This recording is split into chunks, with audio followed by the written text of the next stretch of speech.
Only 10 minutes or 15 minutes. కీర్తనల గ్రంథము 101వ అధ్యాయము 5వ వచనము. కీర్తనల గ్రంథము 101వ అధ్యాయము 5వ వచనము. తమ పొరుగు వారిని చాటున నేను సంహరించదను. అందరు తీసుకోవాలమ్మా. 101:5 ముగించే సమయంలో 10 నిమిషాలు మాట్లాడుకుని ముగించేద్దాం. 101:5 101:5 చదవమ్మా ఒకసారి.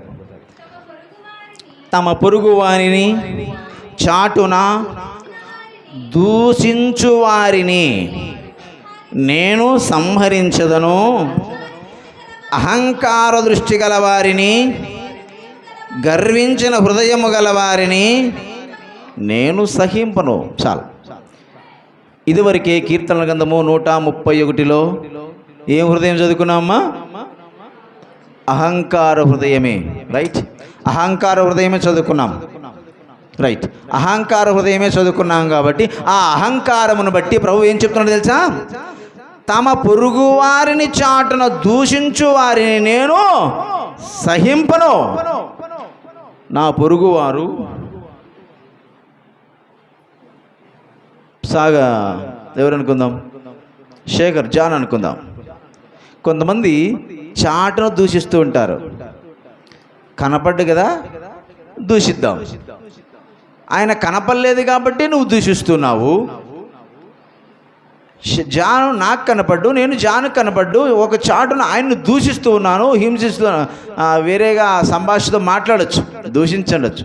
ఇట్లా మాట్లాడుతుడబ్బా అనుకోవచ్చు. కానీ నువ్వు ఆయన్ని దూషించేది, ఆయన్ని విమర్శించేది, ఆయన మీద ఏదేదో మాటలు చెప్పేది ప్రభు మాత్రము చూస్తూ ఉంటాడు. అందుకే ఏమంటున్నానంటే తమ పొరుగు వారిని తమ పొరుగు వారిని చాటున దూషించు వారిని నేను సహింపను. సహించడు ఆయన.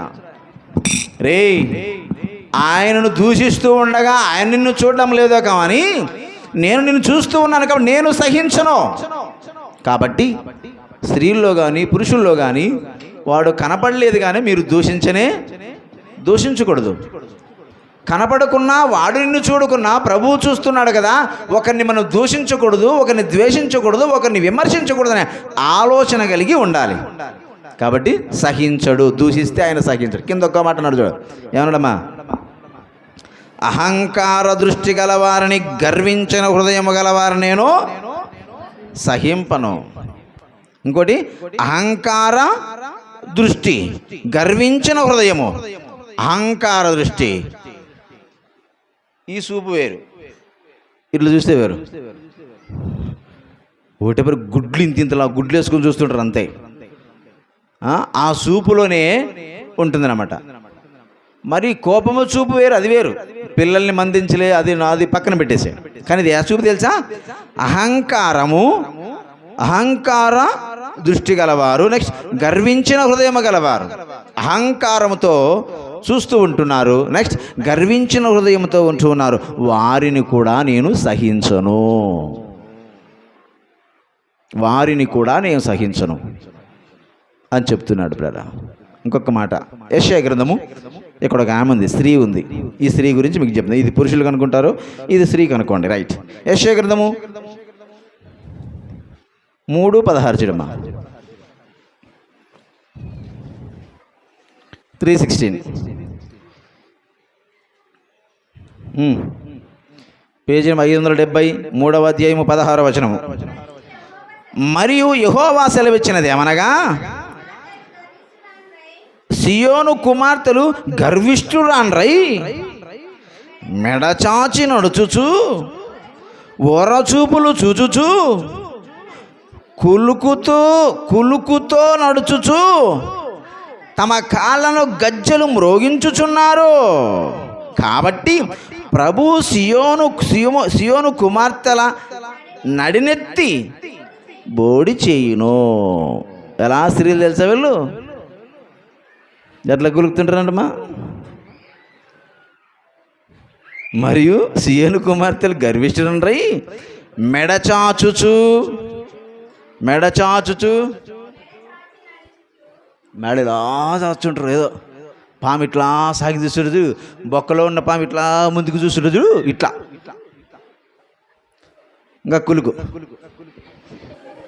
ఇంకా కాలు సరిగి లేవు నాకు ఇంకా నడిచికి కులుకుచు. ఇంకా ఏమన్నాడు? మెడ చాచి నడుచుచు ఓర చూపులు. అమ్మో అంటే చూపు ఎట్టుంటుంది తెలుసా? చూపులోనే పడిపోవాలి. అట్లా చూపులున్నారేమో. మెడచాచు నడుచుచు ఓర చూపులు చూచుచు కులుకుతో నడుచుచు తమ కాళ్ళకు గజ్జలు మ్రోగించుచు గల్లు గల్లు గల్లు అంటుంటే నడుస్తుంటే. కొంతమంది గజ్జలు చేసింటారా? అడుగులో అడుగేస్తే గల్ గల్ గల్ గల్ అంటుంటుంది. అంటే అందరూ అలాగనరు, కొంతమంది. మరి గజ్జెలు వేసుకున్న వాళ్ళంతా అట్లా అనుకుంటే మరి బాధపడకండి. గజ్జెలు ఉన్నోళ్ళు మామూలు నడుస్తూ ఉంటున్నారు, అలాగుంటారు కొంతమంది.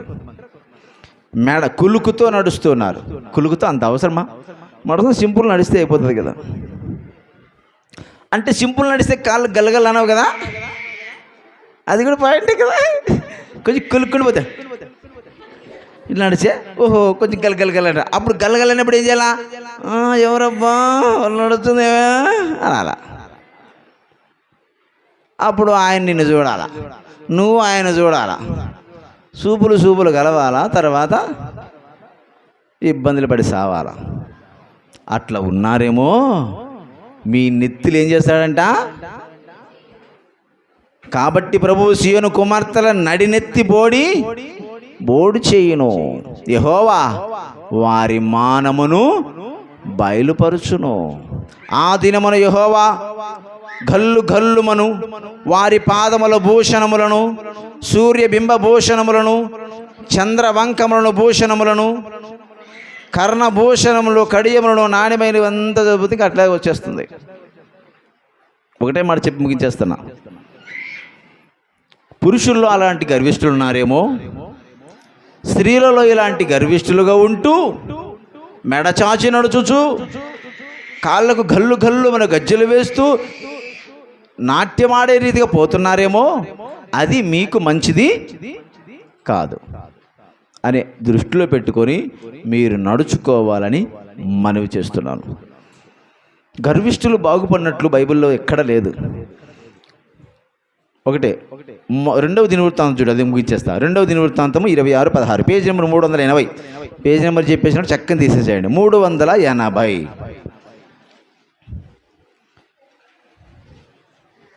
380. ఇక్కడ గర్విష్ఠుడున్నాడమ్మా, ఆయన చూసి ముగించేద్దాం. ఈయన ఏం చేసినాడు చూడు. పేజీ 380 కదా, 26వ అధ్యాయం 16వ వచనం చూడమ్మా. 16th words. అయితే అతడు స్థిరపడిన తర్వాత అతడు మనస్సును గర్వించి చెడిపోయిను. చాలు, అతడు స్థిరపడ్డాడు. ఒక రాజుగా ఉన్నాడు. ఆయన వెనక భటులు ఎంతమంది ఉన్నారంటే కొన్ని వేల మంది ఉన్నారు. వాళ్ళు కూడా ఎంతమంది చూడ. 13వ వచనం. రాజునకు సహాయము చేయుటకై శత్రువులతో యుద్ధము చేయుట యందు పేరు పొందిన పరాక్రమశాలులైన 3,07,500 మంది గల సైన్యము వారి చేతి కింద ఉండెను. అబ్బాబాబా, ఇంతమంది ఉంటే వాడు ఉంటాడా? ఎంతమంది? 3,07,500 మందిని ఎనుక్కుంటే నువ్వు ఏడుంటావు తెలుసా? బాబా బంగనాన్ని బట్టేటోడే లేడు అనుకున్నాడు. రే, నీ వెనక 3 లక్షల మంది ఉన్నా 10 లక్షల మంది ఉన్నా నువ్వు గర్వాంధుడు అయితే నీ జీవితం సర్వనాశనమే. 3 లక్షల మంది ఉన్నదనుకో, నువ్వేం చేస్తావు తెలుసా? గర్విష్ఠుడైపోయావు. తర్వాత ఏమైపోయావా? చెడిపోయావు. అయితే 16, అయితే అతడు స్థిరపడిన తర్వాత అతడు మనస్సును గర్వించి చెడిపోయెను. 19 మార్చుడు. ఉజ్జియా ధూపం వేయుటకు ధూపార్తిని చేత పట్టుకొని రౌద్రుడై యాజకుల మీద కోపము చేసెను. యెహోవా మందిరములో ధూపపీఠము ప్రక్క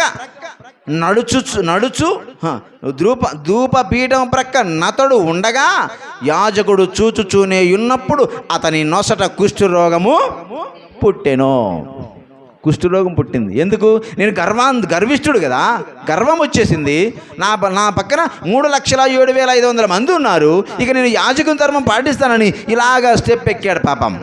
ఇలాగ స్టెప్ ఎక్కుతూ ఉండంగానే ఏమొచ్చేసిందమ్మా ఆయనకి? కుష్ఠరోగం వచ్చేసింది. రేయ్, నీ వెనక 3,50,000 మంది ఉండొచ్చు, 5,00,000 మంది ఉండొచ్చు, నీ స్థానము ఇక్కడే. This is your place. ఇది మన ప్లేసు. లేదు నేను గర్విష్ఠు, లేదు నేను గ్రహము కదా, నేను ముఖ్యమంత్రి కావచ్చు, లేక ప్రధానమంత్రి కూడా, ప్రధానమంత్రి అయినా రాని, ఎక్కడ కూర్చోవాలమైనా అక్కడే కూర్చోవాలి. వేరే ప్లేస్లో కూర్చోవడానికి లేదు. నీకు కేటాయించిన సీట్లో నువ్వు కూర్చోవాలి. కానీ గర్విష్ఠ అయిపోయింది. ఆఖరికి చిడిపోయి యాజకుడు చేయవలసిన పని ఆయన చేయడానికి వెళ్ళాడు. సేవకుల్ని వెనక దెబ్బి మరి ముందుకెళ్ళాడు. ఏం తెచ్చుకున్నాడు? కుష్ఠరోగం తెచ్చుకున్నాడు. కాబట్టి పిల్లల, గర్వముతో ఇంత ఉంది పరిస్థితి. గర్వముతో ఇలా ఇన్ని పరిస్థితులు వస్తాయి. ఒకటి, ఫస్ట్లో ఏమమ్మా, మేము గర్వంతులు కాక కన్నులెత్తి నడుస్తున్నానేమో, అలాగే నడిచాడు. ఇట్లా ఉజ్జియా రాజు ఏం అనుకున్నాడు పాపం. స్త్రీ అని నడుస్తుంది. తప్పు పిల్లరా. ఎంత ఉన్నా కూడా తగ్గింపు స్వభావంతో నువ్వు ఉండాలి. యేసుప్రభుకి ఏం తక్కువ చెప్పండి? అద్భుతాలు చేయగలడు, ఆశ్చర్యకారులు చేయగలడు, ఏమైనా చేయగలడు. అయినా విర్రవిగాడా? గర్వించాడా? నేను నాది అన్నాడా? లేదు, ఏమనలేదు. తగ్గింపు స్వభావంతోనే మాట్లాడాడు. ఆయన ప్రభు అయిన క్రీస్తు. కొంచెం ఎక్కువైతేనే ఎగిరిగిరి పడుతున్నామేమో, జాగ్రత్త. తప్పు ఎంత ఎక్కువైనా అది లోపలే ఉంచుకోవాలి. నువ్వు తినే తిండి బయటికి కనబాల్సిన అవసరంలే. బయటికి కనబడాల్సి, నువ్వు తినేది లోపలే తినేసేయి. నీకు ఎంత సొమ్ముందో నీ బ్యాంకులో పెట్టుకో. కానీ విర్రవీగుడుతనం మనకు వద్దు. దేవునికి మహిమ కలుగును గాక. గర్వాంధులు గాక, గర్విష్ఠులు గాక, తగ్గింపు స్వభావంతో ఎలాగ నడిస్తే బాగుంటుందో అలాగే నడవండి. ఎలాగ తల ఊపితే బాగుంటుందో అలాగే తల ఊపండి. అంతే తప్ప ఎక్కువ తల ముందుకు వస్తే ఏమైతే తెలుసా? ఏమైతే మెడ పట్టేస్తుందా? ఇక నీకు ఇంకోటి వచ్చి మెడ తిప్పాలి. ఇట్లేనా ఎంతసేపు అయిందనే పెట్టుకొని ఇక రా మెడ ఇస్తానని ఇటు పక్కన తిప్పాలి. మరి అవసరమా?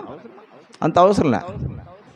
కాబట్టి జాగ్రత్తగా ప్రభు ఇచ్చిన దాంట్లో తృప్తి పొంది ప్రభువుకు సాక్షి బిడ్డలు నిలబడాలని మనవి చేస్తూ ముగిస్తున్నాం. తలలో ఉంచుదాం, ప్రార్థన చేసుకుందాం. థ్యాంక్ యూ ప్రభువా, మీ సన్నిధిలో మేము ఈ రీతిగా నడుచుకుంటూ నీ చిత్తానుసారం నడుచుకుంటూ ఉన్నందుకు మీకు వందనాలు ప్రభువా. మీ సేవకుడు చెప్పినట్లుగా నరుల హృదయ ఆలోచనలు అలాగే ఉన్నవేమో, అలాగే మీ సన్నిధిలో ప్రభువా గర్విష్ఠులుగా, గర్వాంధులుగా ఉండి స్త్రీలు కూడా అలాగున్నారేమో, పురుషులు కూడా అలాగున్నారేమో. మీరే జ్ఞాపకం చేసుకుని నీ చిత్తానుసారంగా నీకు మహిమకర నడిపిస్తారని యేసు క్రీస్తు నామమున వేడుకుంటున్న పరమ తండ్రి, ఆమేన్.